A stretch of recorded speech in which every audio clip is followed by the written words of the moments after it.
नमस्कार, मी सामाजिक कार्यकर्ता तात्याराव भुजक. तर आज आम्ही या तिलका गावी आलो असता तर ऍडव्होकेट वकील साहेबांनी या ठिकाणी चांगलं सुंदर मार्गदर्शन या ठिकाणी केलेलं आहे की रस्त्यामुळे काय अडचणी येतात आणि रस्ता नसला तर काय या ठिकाणी होतं. तर बऱ्याच वर्षापासून मला वाटतं घाटनागर ते तिलक्या रस्त्याची अडचण आहे. बऱ्याच वेळेस या गावातील लोकांनी त्या ठिकाणी वारंवार मागणी केलेली आहे. बरेच व्हिडिओ फोटो त्या रस्त्याचे त्या ठिकाणी आलेले आहेत. पण अद्यापही बांधकाम विभागाने असो किंवा आतापर्यंत झालेले जे आमदार आहे खासदार आहे यांनी या रस्त्याकडे या ठिकाणी पाहिलेलं नाही. पण दिवसांदिवस त्या रस्त्याची हाल इतकी खराब त्या ठिकाणी झालेला आहे. आता मला वाटतं तात्पुरती डागडुजी चालू आहे म्हणून त्या ठिकाणी मोठमोठ्या गाड्या वापरायला. पण 7-8 दिवसापूर्वी जो ढगफुटीचा पाऊस झाला होता त्या पावसामुळे तो पूर्ण जो होता का नव्हता रस्ता पुरा खराब त्या ठिकाणी झाला होता. पुऱ्या दऱ्या त्या ठिकाणी पडल्या होत्या. पण आता एक मला वाटतं बांधकाम विभागातर्फे तात्पुरती डागडुजी त्या ठिकाणी चालू करण्यात आलेली आहे. तर वकील साहेबांनी या ठिकाणी खूप सुंदर असं मार्गदर्शन केलं की जर रस्ते नसले तर आपण आपल्या मुलांना पुढील शिक्षणासाठी बाहेर गावी त्या ठिकाणी पाठवू शकत नाही.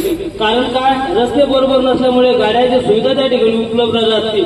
किंवा आज आमच्या चिंचोली लिंबाजीवरून पाचोराला खूप माल त्या ठिकाणी पाचोरा ठिकाणी जातो. मग अद्रकीचा असो कपाशीचा असो जो भुसार माल आहे हा भुसार माल पूर्ण पाचोऱ्याला त्या ठिकाणी घेऊन गेला जातो. पण बऱ्याच दुर्घटना आम्ही असे ऐकलेल्या आहे की बऱ्याच आमच्या कपाशीच्या गाड्या त्या ठिकाणी पलटी झालेल्या आहे. त्यानंतर बऱ्याच अद्रकीच्या गाड्या त्या ठिकाणी त्या रस्त्यामध्ये पलटी झालेल्या आहेत. तर असं कौलक झालं आणि मी या व्हिडिओच्या माध्यमातून आपल्या कन्नड तालुक्याचे आमदार असो खासदार असो किंवा पालकमंत्री असो यांना विनंती करतो की आता तुमची गल्लीपासून तर दिल्लीपर्यंत सत्ता आहे. आता तुम्हाला काही अडचण सांगण्याचं कारण नाही. कारण आतापर्यंत कन्नड तालुक्याचा एक अडचण या ठिकाणी दिसून येत होती. आमदार दुसऱ्या पक्षाचा राहे, सत्ता दुसऱ्या पक्षाची राहे, केंद्र दुसऱ्या पक्षाची राहे. पण आता गल्लीपासून तर दिल्ली लोक सगळी सगळं त्या ठिकाणी सत्ता आहे.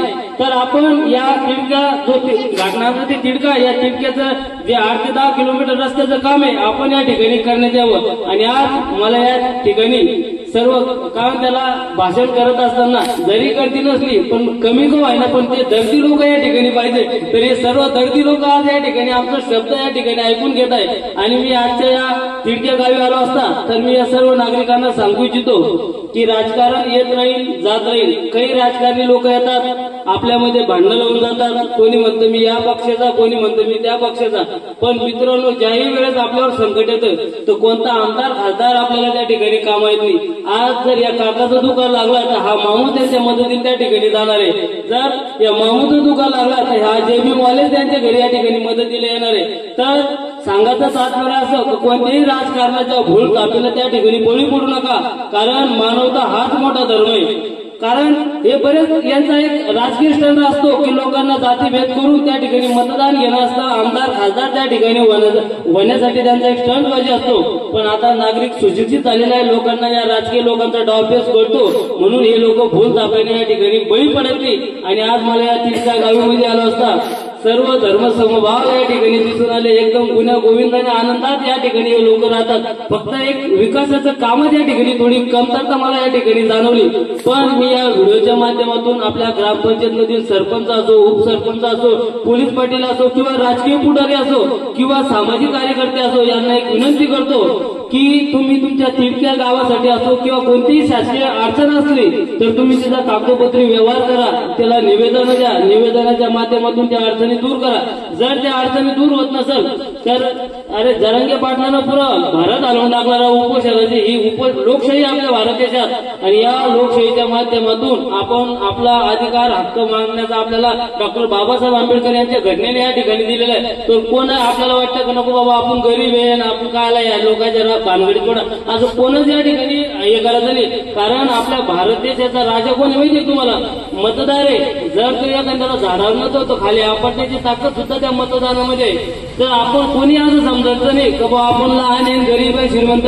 आपल्याला आपली उदरनिर्वाह आपल्याला स्वतः कष्ट करूनच त्या ठिकाणी आपलं पोट भरतं. आपण कोणाच्या भरशीवर त्या ठिकाणी आपलं पोट भरत नाही. तर सांगायचं तात्पर्य आपल्या अधिकारासाठी हक्कासाठी आपण सर्वांनी एकत्र या आणि आपल्या ज्या अडीअडचणी आहेत ती शासनाकडे मांडा.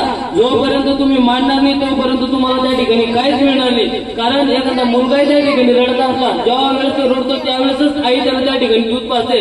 तसं आपलं सर्वांचं आहे, आपल्या हक्कासाठी अधिकारासाठी आपल्यालाच मैदानावर त्या ठिकाणी उतरावं लागणार आहे. तर आज या ठिकाणी आलो असता सर्व तिडकेवासियांनी आपलं 2 शब्द या ठिकाणी ऐकून घेतले, त्याबद्दल मी सर्वांचं मनपूर्वक धन्यवाद व्यक्त करतो. धन्यवाद.